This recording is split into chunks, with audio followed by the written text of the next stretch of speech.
Gotcha. Okay, it's 3 o'clock, so we're going to call this study session to order. Can we get a roll call, please, Anne Marie? Councilmember Jones. Here. Councilmember Kim. Here. Councilmember Whalen. Here. Mayor Pro Tem Orgill. Here. Mayor Renagi. Here. So thank you everyone for coming here today. As you may or may not know, a study session, the goal is not for us to provide specific recommendations or actions, but more to have a discussion about an important issue. And so we have Cosmont here who's going to present the survey. Dave, do you want to kick it off with a staff report, or how should we proceed? Yeah, this is a survey that the city and the chamber partnered with, and the survey has been out a little bit, but we thought it'd be appropriate for Cosmont to make the presentation to you folks Okay. in a public setting. And I really appreciate Ken's being here and the work of Cosmont to do this report, and anxious to hear it too. Good. And then just so I think what we'll do is we'll have the presentation will be given, and then we'll have some questions from council. We'll go to the public, and then council will have some brief discussion and get recess to closed session by 3:45. So we'll see how we can fit it all in. But please go ahead. Thank you for being here. Anything yet? Okay. Yeah, we're going to go ahead and get started. To introduce ourselves, I'm Ken Hira, president of Cosmont Companies, and my colleague Bobby Valenti, who's a senior vice president with Cosmont Companies. Bobby will walk through the material, and then really we're available for Q&A. So we want to give a brief presentation of our findings. And it has been a pleasure working with Chamber. Of course, the city actually of Laguna Beach is also our client. So it's a pleasure working here. All right, so good afternoon. We are excited to review some of this information on the report. So just to give some quick background here, I will go through some background on our project, go through part of our executive summary that talks about market conditions, and then I'll jump to the business survey section to really, dive into some of the business survey results from that analysis, and then bring it back around to talking about some potential next steps, potential kind of considerations for the city and the chamber to consider. So just by way of background, the chamber and the city asked us to assist with a business as well as a resident survey and market analysis as well. The business and community survey was conducted between July and August 2024. Received about 389 responses from business owners, property owners, city residents, employees, as well as some other visitors to the city. And we'll dive into some of these questions momentarily.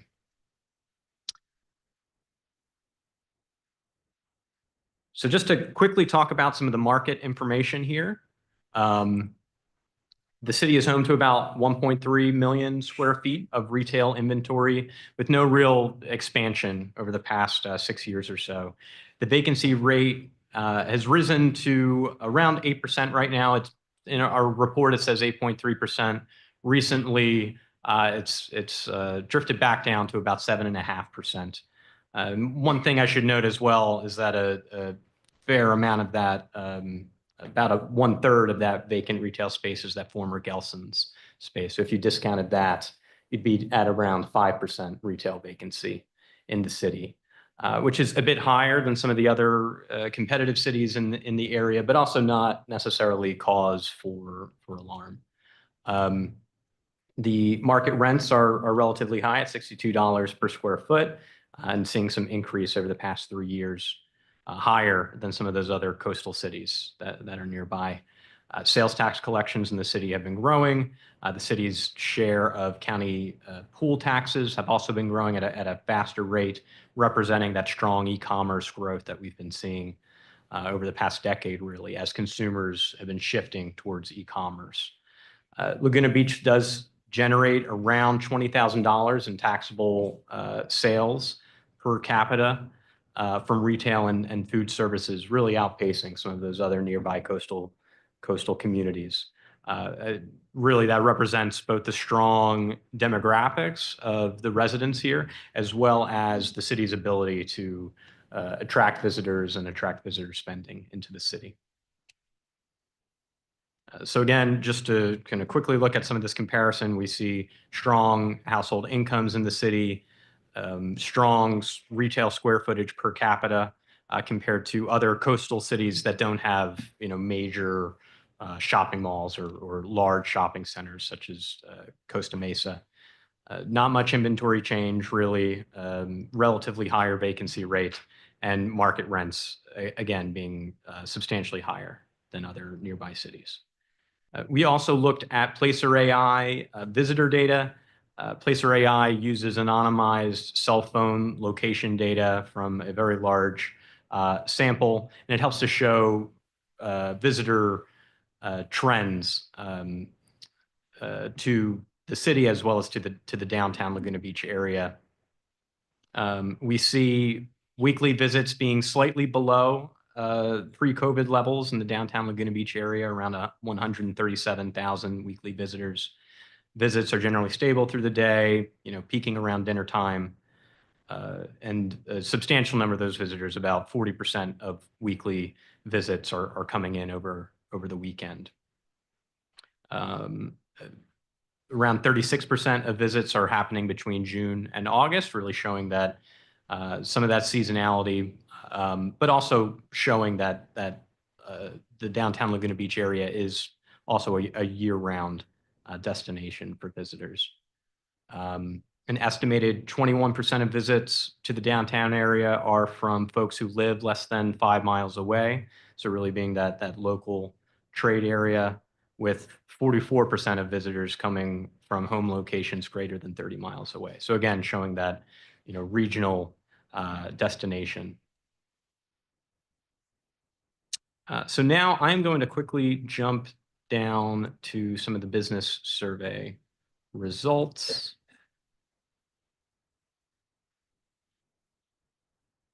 So again, this business survey was conducted in July and August 2024. I received about 84 participants from business owners, general managers, or commercial property owners. So those participants took the business survey. Around 44% of those respondents were also members of the Chamber of Commerce.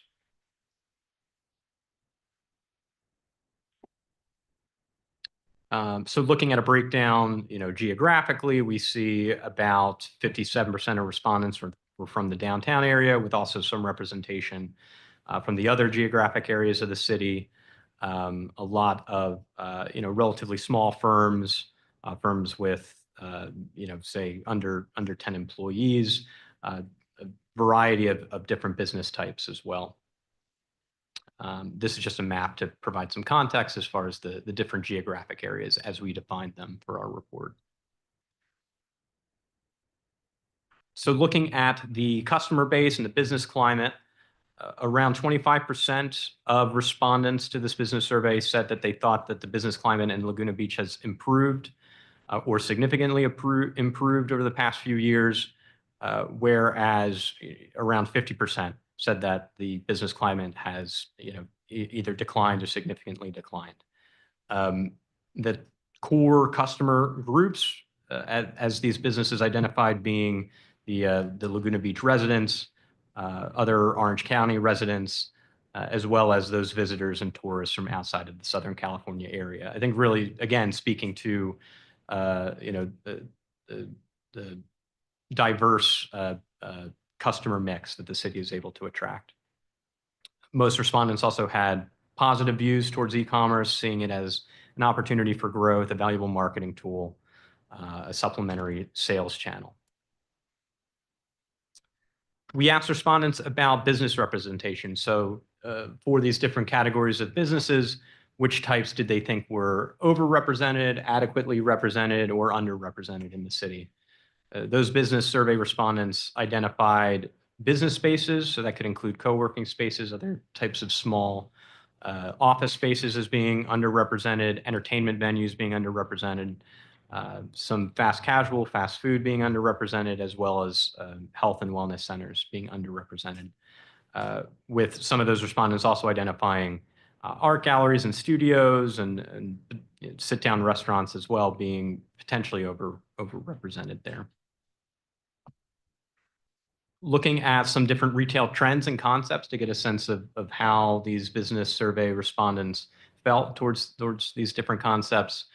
I think something to stress here is that each one of these trends received really at least around 50% either support or strongly support, or at least 70% of respondents having no opinion or more positive. So I think there's some general receptiveness to these different concepts.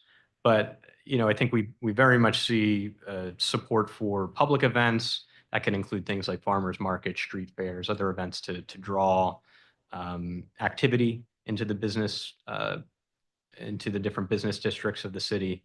Outdoor dining receiving a fair amount of support, pedestrian-only zones, street closures for dining and shopping, being well-supported retail trends that we see in the market today.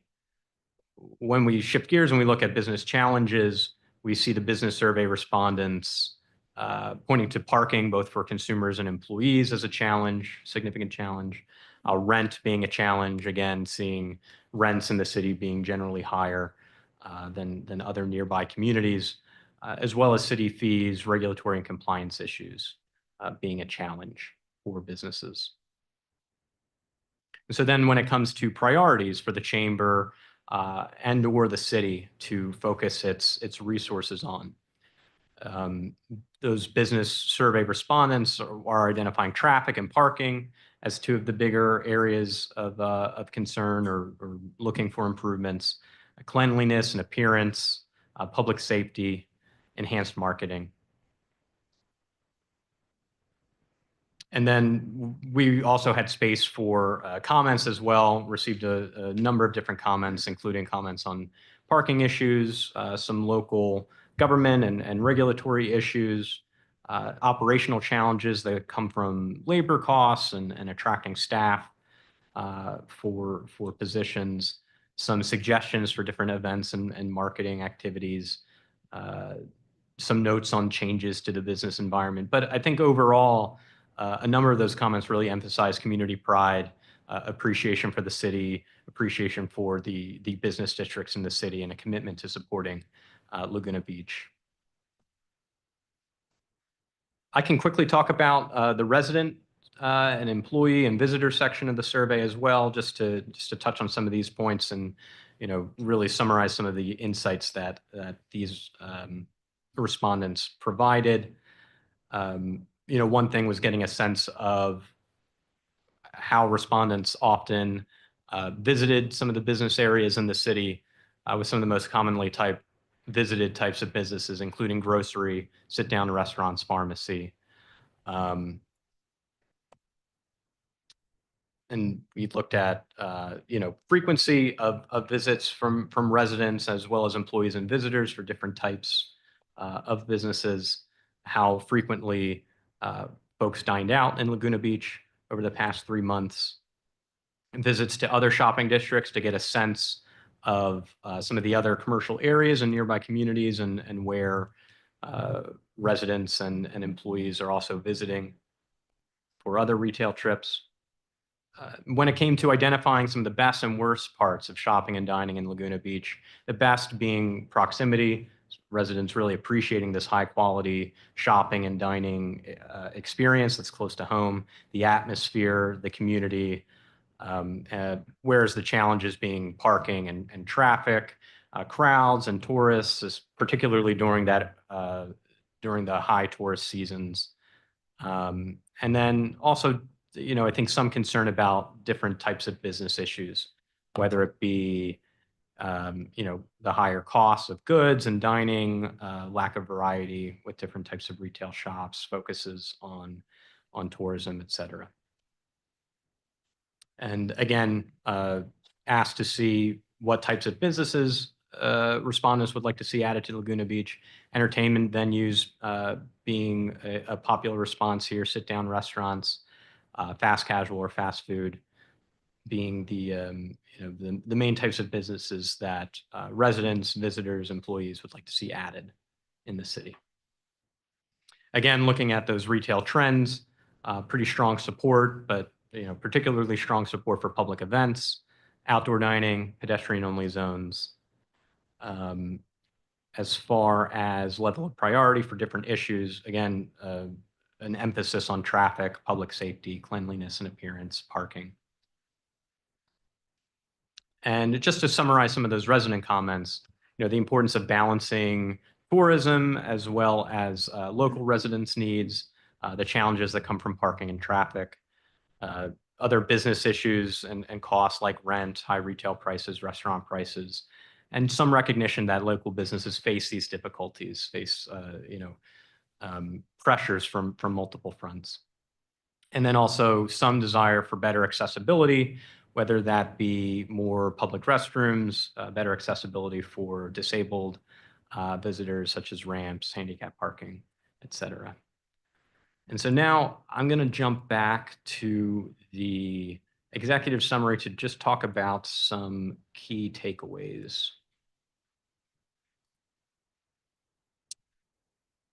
So again, our retail analysis shows some strong demographics, strong household incomes, educational levels in the city and the nearby trade area.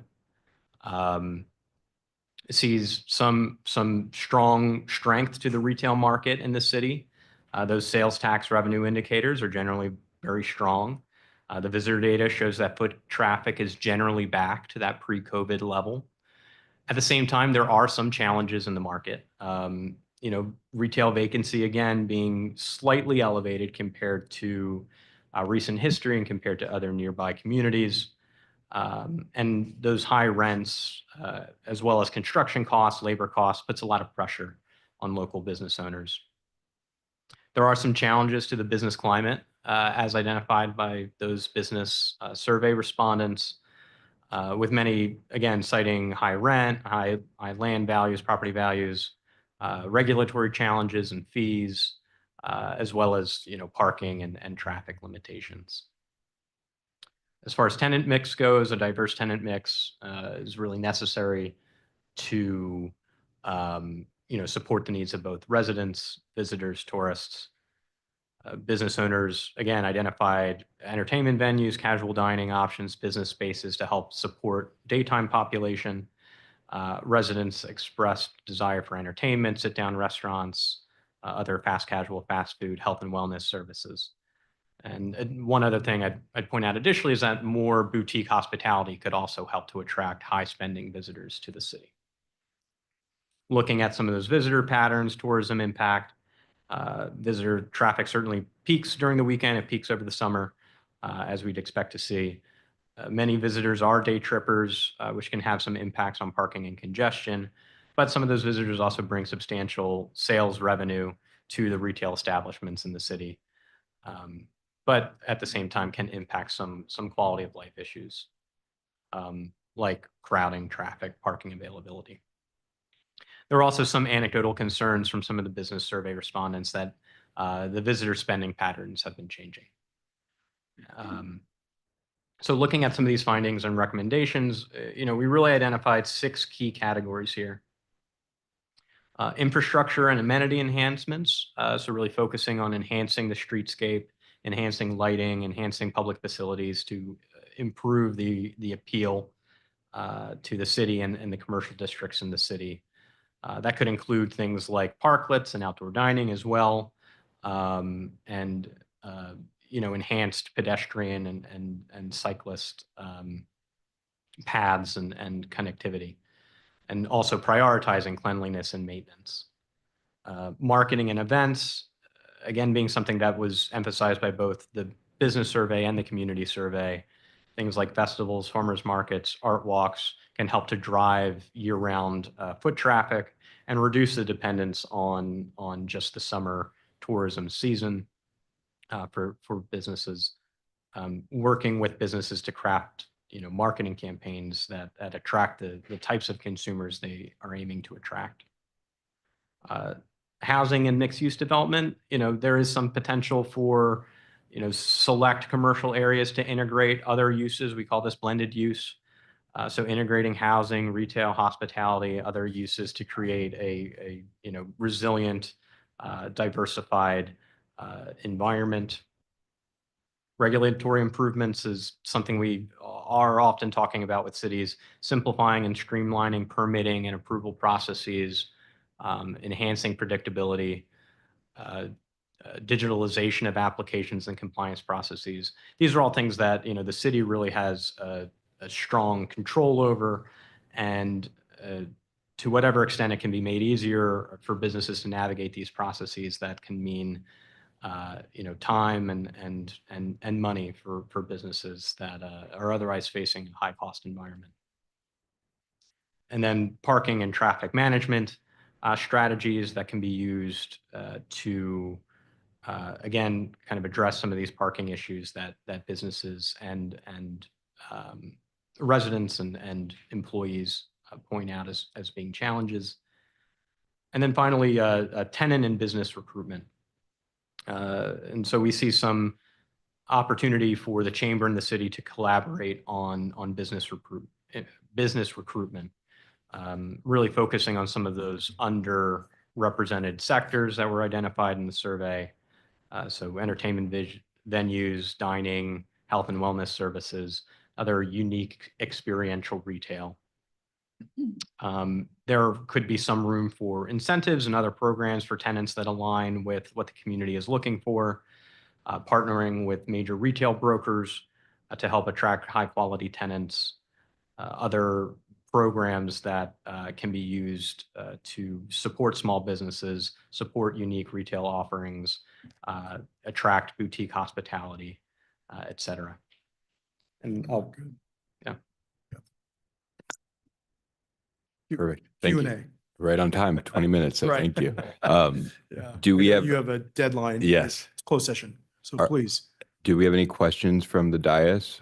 I have one question before we go to public comment. Okay, so going back to the slide that you were just on with the recommendations, well, I think it's one back. Is it possible to do tenant and business recruitment when you have a regulatory environment where it takes so long and it's so unpredictable? Like, how can the city, if the city can't manage the basics of having a predictable, streamlined process, are we going to be able to, and can the chamber go out and recruit businesses to that kind of environment? Well, you can try. Okay, You have an incredibly desirable location in Laguna Beach, California, right? The Gold Coast. I'm going to use the analogy that I use a lot these days, which is Santa Barbara. We did a study for State Street, and the couple hundred people we faced with not a survey like this, but stakeholder feedback, kind of all wanted to blame the city for the regulatory issues there. It's not all the city's fault. The market has changed. yeah, but we can't change the market. Right? You can't change the market. So if the market and this thing right here is causing lots of changes, which is the shopping of online and the different consumer patterns, it's not that controllable, although there are some certain things businesses can do to be omni-channeling. If the regulatory environment is something that sits right squarely in the city's lap as to things they can make a difference on, then yes, Okay, let's make that difference, was a big part of our recommendation to Santa Barbara. They were facing significant vacancies in State Street, right? 10 blocks of retail. That was incredible and iconic. They do not have an economic development department at the city. The city was our client, not the chamber. okay, But they do not have an economic development department. Our strong recommendation was you need one. Close some of the streets, allow some mix and blend of uses, and let's get that regulatory process something that's one of two things, because there were two issues there. One was it was super expensive. Okay, cool. We can reduce the cost of that. That wasn't even the issue. It was the clear unpredictability. I think it's an oxymoron, clear and unpredictable. yeah, But it was the unpredictability that was astounding to us as consultants. And it was really created this challenge for a business, a small business, to say it's going to take me, in that example, 14 months to get a permit. yeah. They started paying rent 12 months into the deal. And then they ran out of money. So the things that are in your control as a city is, yes, to help flexibility. We were just on the phone with another client developer, and flexibility becomes very, very important. It was important during the pandemic. and the easing of regulatory environments with cost is one thing, just state what the costs are. Yeah. The predictability is probably something almost even more important. Got it. Then the other part of the high rents. Yeah. Okay, how do we go market as a chamber or as a city when the landlords have these expectations? Another thing that is not necessarily control the controllables, but if we can give those landlords a little bit of an incentive, like, hey, it's easier to get a permit, and by the way, you can do some things to your facade. We're going to allow you your own flexibility as a landlord. That might help the process a little bit. Got it. Thank you. So can I get hands raised of who from the public would like to speak on this item? Because it's not like a typical public hearing. So we have how many? It looks like we have 2, 3. So we're going to do we'll do 2 minutes, and then we have a hard stop at 10:37. So, or 3:37. Sorry. Good, we got 6 hours. So Anne Marie, if you can keep us on track there, so we'll do 2 minutes, and then so if you want to speak, please stand and come to the microphone. I got the minutes. I think I can do mine in a minute. This is the amount, the vacancy rate was striking, going from 3 to 5%. But as I mentioned, that's largely 3 buildings. I don't know the story in the 2 10,000 foot. But on Gelson's, when we were looking at the swimming pool conversation, I contacted both one of the real estate people at Gelson's and one of the people that own the building. That building is not owned by the balance of the shopping center. Neither seem to have any motivation. Gelson's is on the hook for rent for like 10 more years. So the building owner is just collecting rent. He could care less. Gelson's, the guy told me they picked up so much business at their Dana Point store that they were way ahead. So whether it's the city or someone from the chamber, somebody might want to talk to those two and see if you can urge them to do something with that building. Not swimming pool would be nice, but it wouldn't work. It's too expensive. Thank you. I won't take 2 minutes either, but I was just curious if there's some place we can find something about the methodology of the survey. For example, how the respondents were selected, what the questions were, that sort of thing. So that's the only question I have. Thank you. Thank you.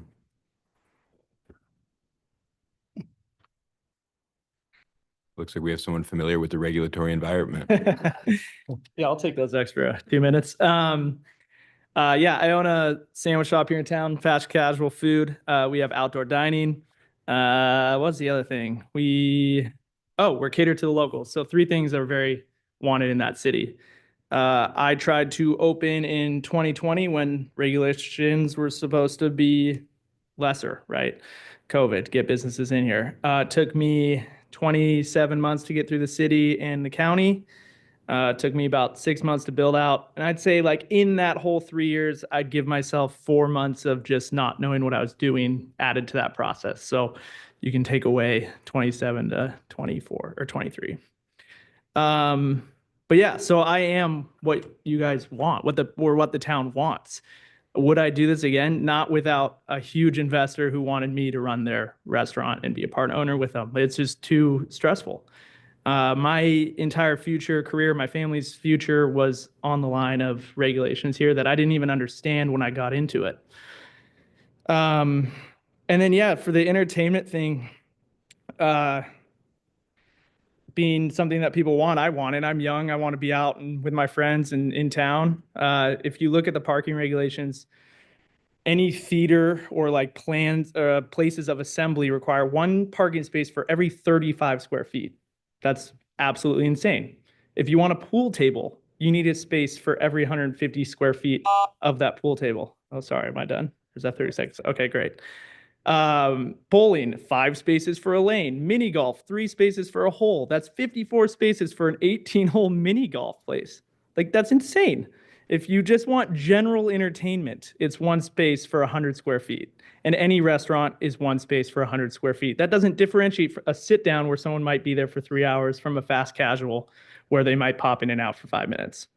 So there is a problem with the city and the parking, and I hope we can address that. Just quick question, Zach. What was the required parking under the code for Wig sandwich? So due to us being an old building, sharing it with another tenant, it made it so both businesses had to become up to date to the new code. And at one point we were told we needed 27 parking spaces.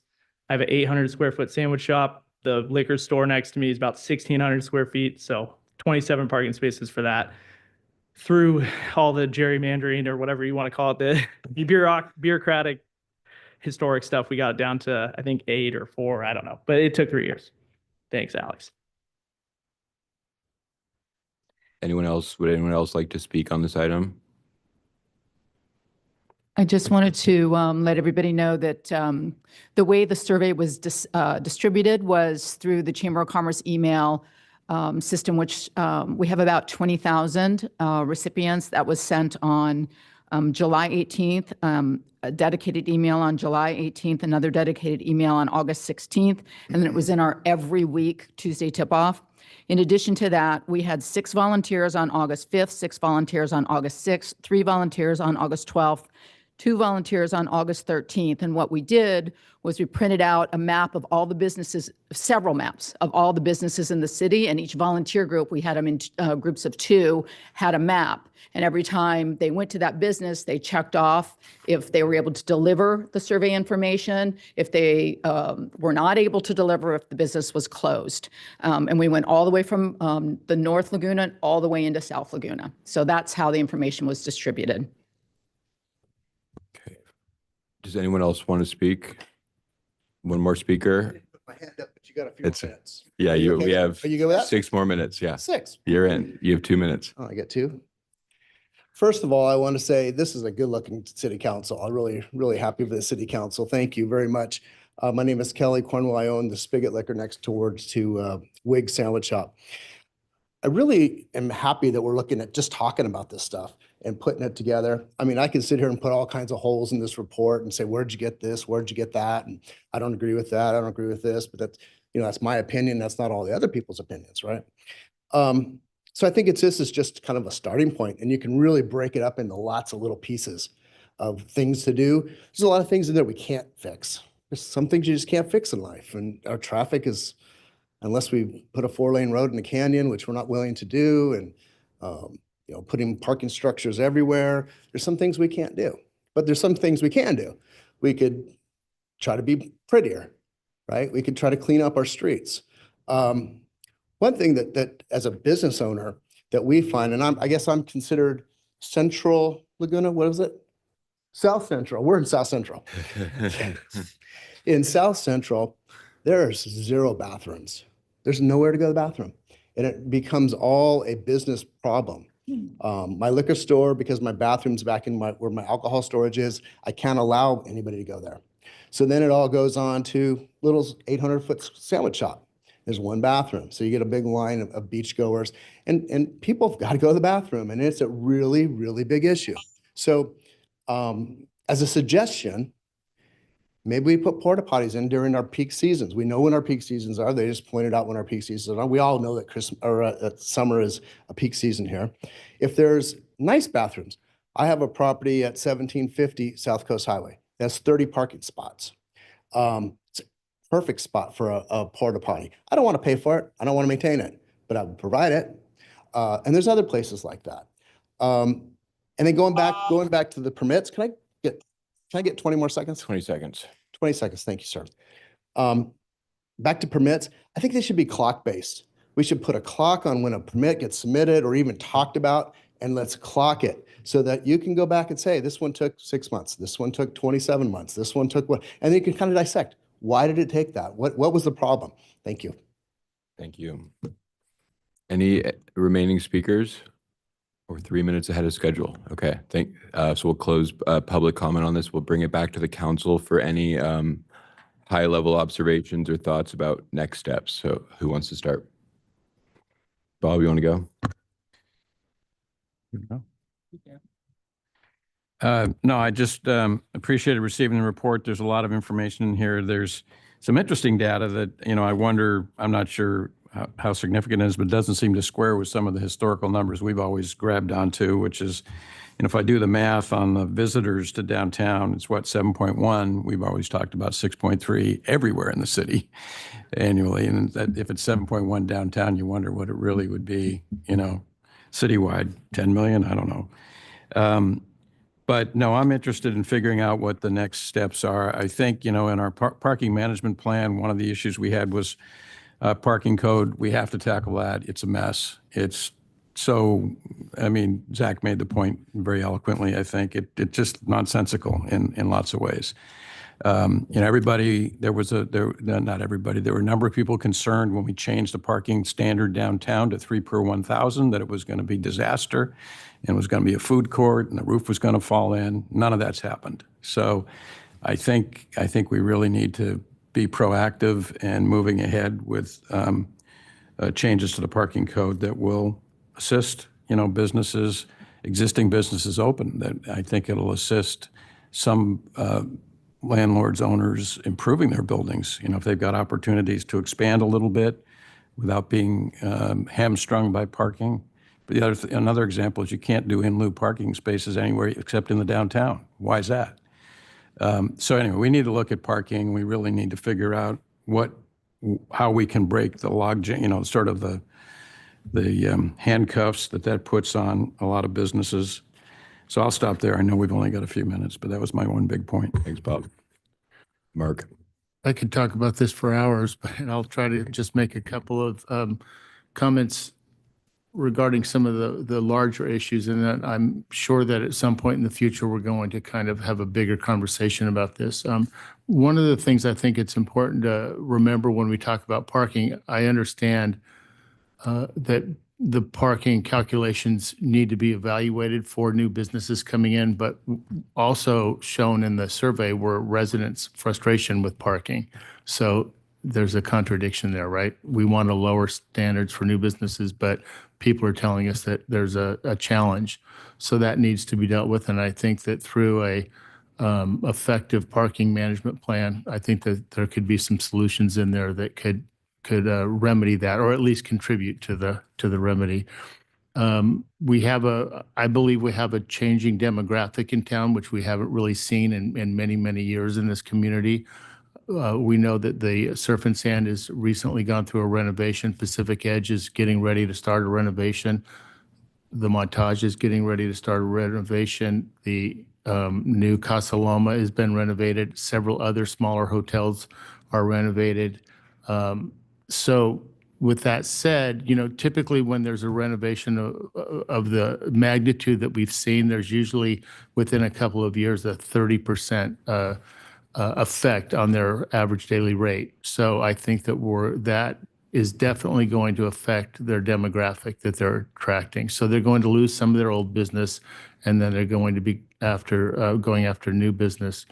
So I think that there needs to be communication to make sure that, all of this gets considered as we move forward here to really kind of drill down. And as far as the incentives are concerned, which Alex brought up a bit ago, I do think incentives are worthwhile to see, to make things easier, whether it's through incentives or just making things easier. Predictable is what we mentioned earlier, right? And I'm all for that. However, I really would like to use this as an opportunity to, work with some folks that are specialists in this field and really go after the folks, the retailers that we want that are going to match our demographic that we're after. I think that our shopping experience is not currently matching what our new hotel inventory is. So I think that's going to be key to our future. So again, I can talk for hours about this, but that's it for now. Thanks. Thank you. I just have a couple things to say. First of all, I just want to highlight the fact that we have two local business owners in the room who came up and spoke to us. I mean, we should be doing everything we can to recruit businesses like both of yours and make it easy for you guys as long-term Laguna residents to create resident-serving businesses. So I just think that's really glaring and something we need to be paying attention to. And then I just have a question for you guys really quickly. Do you feel that you got sufficient response to make the data accurate? Think about the sample size. Yeah, I mean, I think, so on the business survey side, there were about 84 responses, which, I think is a pretty good response rate. It's always nicer to get, the more responses, the better. But I think 84 was enough for some of the types of questions that we were asking. Made it a little challenging to kind of cut it in some different ways, like looking geographically, but I think overall, a good response rate, yeah.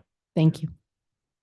Sue? Yeah, I just have a couple things along the lines of what Hallie just brought up. I think I asked Jeff Redeker, what he said, but 65% of the business owners live in Laguna. So when we talk about businesses, 65% of the people live in, the business owners live in Laguna, then those are the people who have their money on the line. Not only are they residents here, but they also have their money on the line. And I think these were, because I remember when Zach's Sandwich Shop came before us, and, we got in this big debate about parking. Well, it's a sandwich shop. It's a local sandwich shop. We're not having people come, well, it'd be great for Zach if they came from Dana Point and Newport Beach to go to your sandwich shop. But mostly people are, and I go there all the time. I went there today, as a matter of fact, but great sandwich, by the way. But yeah, it's residents, and we need to make things easier. Like we have a gym, this Laguna Health Club, they'd like to expand into this vacant building, 1,200 feet. Well, we get all wrapped around the axle about parking. These are all residents. Most of them walk over there. So it's a lot of the silliness that we have that I think that kind of impact residents. There's a little bit of a, paradox here because people want outdoor dining. They like outdoor dining. It takes room to make outdoor dining. So we have to take some parking for outdoor dining. So, it's kind of a catch-22. It's a difficult situation to kind of navigate. I think on Friday, we're going to talk about recruiting and economic development, but it is very important. I noticed Mark and I went to the Riverwalk a couple weeks ago. If you haven't been there, it's fantastic. It's really nice, super popular, but it has a nice layout, has a good feel. And then as you walk into San Juan Capistrano, the sidewalks there's a good sidewalk treatment. The buildings look good. It looks nice and clean. And we are working on that. We have a commercial maintenance ordinance. We're trying to get the building owners to clean up their buildings. And they're starting to get fined now. And we are talking with Dave a lot about, our streetscape, because that's important to us. It doesn't, because I've had a lot of people tell me, hey, our downtown doesn't look very good. People who come here and just look at it for a minute, they think it looks good. But those of us who live here, when you really walk around, you really think about, how does this town actually look? Doesn't look that great. It's because people, by and large, are not maintaining their buildings. The really nicely maintained buildings stand out, but most of the other buildings. So I think we're kind of all in this together. We need to get the property owners and the business owners to help out, so that we can, make our town more successful. I was reading today an article in the New York Times, and they were talking about the impact of tourism in cities around the world. And, we got killed last year by tourists too, a lot of people not spending money, and they're having the same problem. And they were talking about different strategies to address it. And it's not a lot you can do because there's just a boom of travel. And, they were talking about what cities are trying different things, but it's so far largely unsuccessful. So that's another little problem that we've got, which we're working on in terms of how to manage the surge. But, and then also on Gelson's, I've had a number of calls into Gelson's. Dave and I have been talking about, don't seem too incented to use that building, but we would like to get a hold of their parking maybe if we can. So we're talking about that. Those are my comments. Yeah, so I think this is a good report. There's a lot of good recommendations here. We need to clean up the town. I think the idea of having more activations, like activating the promenade, I think is going to have a big impact, and we should start doing that now. Activating the Irvine Bowl is another something that would help activate our downtown and create opportunities for residents. I think with pop-ups could be an option where we give a TUP to businesses for 3 months to go into a vacant storefront, and then they could, while they're in the pop-up, they could concurrently be applying for a CUP. That's an opportunity. At the end of the day, I think the problem is not that complicated. It's pretty simple. We have a regulatory environment that's impossible to navigate, and it's unpredictable. We talk about recruiting businesses, but it's almost like you'd want to recruit someone who you didn't like to start a business in Laguna Beach, right? That's how hard our process is. And so we're so grateful for people like Zach and his family for being willing to go through it. But at the end of the day, we cannot have an irrational process if we want. I mean, when you look at the way that you create certain outcomes, you look at incentives. And when you have a process like what we have, we're not incentivizing the right outcomes. And 27 parking spaces. Aliso Viejo, that's their parking code, right? When you go to Aliso Viejo, you're always gonna find parking wherever you go. But we don't want to look like Aliso Viejo. We're a walkable, eclectic community, and so we need to modernize our parking requirements. I don't think it's that complicated. I think we could look at just applying the same what we did to the downtown, applying it to the rest of town. So I'm hoping that the city manager can bring something back on parking soon, working with the team in community development. And I think ultimately we should have one planner whose sole job is to deal with these business applications. We've talked about this before, but I think, and Kelly's point is a good one about looking at the clock and then looking, as Sue talks about Lean Six Sigma, figuring out where in our process are the delays happening. And so I think we should look at some of our CUPs, the way different types of uses that require CUPs, looking at maybe not having a CUP. I think we need to just be really smart but also quick and effective. We can't keep studying this problem because I think it's not a hard problem. It's an easy problem if we want our small businesses to succeed. Because right now, if you're a small business, it's an irrational act to open a business in Laguna Beach. And until we change that fact, we're not going to be able to deal with this vacancy rate, and it could only get worse. So with that being said, so anything else, Dave, or? I appreciate the time constraint. I just want to, for the folks in the room that we've worked with on this issue for Cosmont, I really appreciate the review of the study, and you're kind of reaffirming, I think, what I hear certainly and what I see. Since coming back to town, I walk around downtown all the time, and I just think it needs a lot. It needs a lot of help, and I'm disappointed by the vacancies. And speaking on behalf of the city staff, as directed by the council, we'll drop almost anything to improve this. So, thank you. Thank you. Be quick. Yeah. Okay. I would like to talk about one more regulation since you want to get rid of all of them.